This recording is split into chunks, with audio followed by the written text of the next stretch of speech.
आपको बता दें कि प्रदेश की सबसे बड़ी प्राकृतिक झील रेणुका जी का अस्तित्व खतरे में है। झील का आकार लगातार सिकुड़ता जा रहा है। हैरानी की बात यह भी है कि इस तरफ ना तो स्थानीय प्रशासन और ना ही सरकार गंभीर नजर आ रही है। रिपोर्ट देखिए।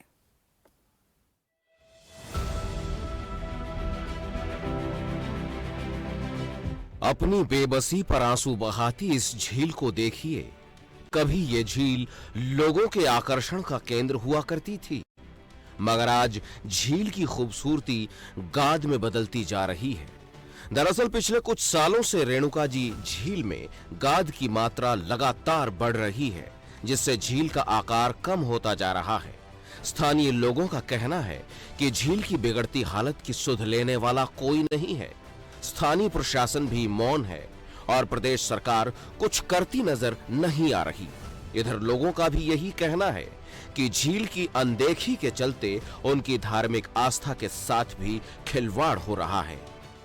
ऐतिहासिक रेणुका झील का दिन प्रतिदिन आकार सिकुड़ने का मुख्य कारण यहाँ दलदल है, और इस दलदल का कारण जो है पहाड़ों से आने वाली मिट्टी है, जिसके लिए लोग वर्षों से वाइल्ड लाइफ विभाग से मांग कर रहे हैं कि इस मिट्टी को रोका जाए, लेकिन खानापूर्ति करके केवल चेक डैम लगा करके उस मिट्टी को रोकने का प्रयास करते हैं, जो कि भरपूर नहीं है, जिसके चलते इस झील का जो है आधे से ज़्यादा भाग दलदल की आगोश में आ चुका है। रेणुका झील में नरसल के अलावा कमल भी उगे हुए हैं, जिनको कि जड़ से निकालने की ज़रूरत है, लेकिन इनको नहीं निकाला जाता।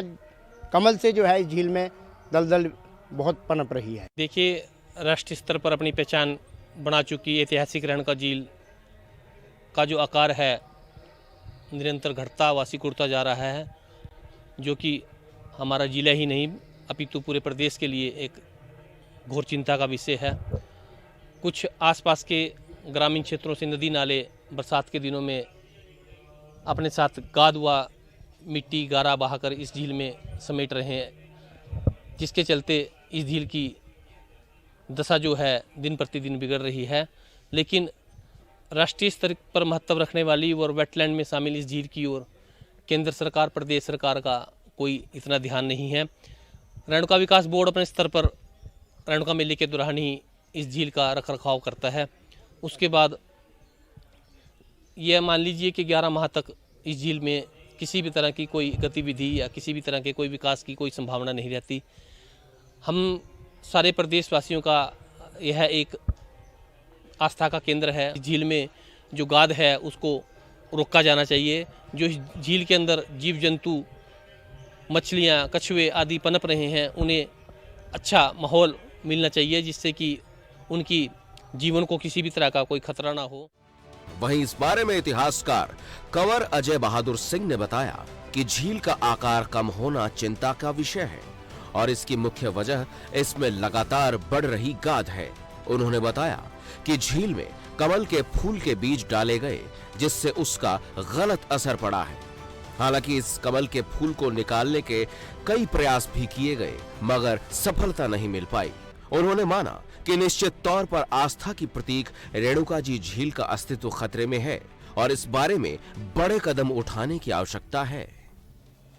पहले से आकृति जो उसकी बहुत कम हो गई है, इसमें कोई दो राय नहीं है, और ये खास करके सिल्टेशन की वजह से हुई है। आप इसमें देखा जाए तो इसमें जो गाद, जिसको सिल्टेशन को हिंदी में गाद कहते हैं, वो जो किनारे किनारे हैं वहाँ तो बेहद ज़्यादा ये फैल गई है। उसके उपरांत क्या हुआ कि कुछ अर्सा पहले किसी ने वहाँ कमल के जो फूल हैं उनके बीज वहाँ डाल दिए, जिसकी वजह से वहाँ कमल के फूल की जो है वो बढ़ गए। आपको पता ही है कि धीरे धीरे जो है इनका क्षेत्रफल बढ़ता ही जाता है, तो वो जो कमल के जो पौधे थे वो बहुत हद तक फैल गए, और जिसकी वजह से वहाँ मिट्टी और एकत्रित होने लगी, और जिस वजह से इसका आकृति में पहले से कुछ सालों के अंदर एक बहुत ही ज़्यादा इसमें जो सिल्टेशन वो रुक गई और इसका आकार में उसका फ़र्क पड़ा।